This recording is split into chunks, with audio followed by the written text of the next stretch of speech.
செம்ம டைட்டா இருக்கு. உள்ள கண்ணா பின்னான்னு வேர்த்து கொட்டுது. எதை பத்தி கவலை பண்ணணும்னு வியவஸ்தையே இல்லாம இருக்கே. உன் வருத்தத்தை உன் மனசுக்குள்ளேயே வச்சுக்காத, என்கிட்ட பகிர்ந்துக்க. நீ ஒரு புது வாழ்க்கையை ஆரம்பி. பா, கண்ணு கூசுது. வெளிச்சத்தை பார்த்து எவ்வளவு நாள் ஆச்சுடா. ட்ரைனிங் எடுத்துக்கிட்ட நீயும் எக்ஸ்மென் ஆகலாம். வெயிட், எக்ஸ்மென்ல இருக்கிறதுக்கு நான் செட் ஆக மாட்டேன். தேவையில்லாம உன் டைமை வேஸ்ட் பண்ணிக்காத. இப்பதான் உனக்கு மூளை வேலை செய்யுது.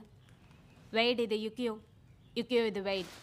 அடிங், உங்க அப்பா எப்ப சைனாக்கு போனாரு? செவில திரும்பிக்கோ, அவ என்னோட ஃப்ரெண்ட். அம்மா தாயே, இது பிக் பாஸ் வீடு கிடையாது, உடனே சண்டைக்கு வந்துடாத.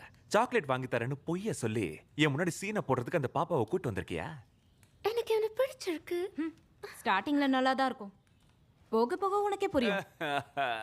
போடே. By weight. எக்ஸ்மென் வீட்டில் இருக்கணும்னா சில ரூல்ஸை ஃபாலோ பண்ணி ஆகணும்.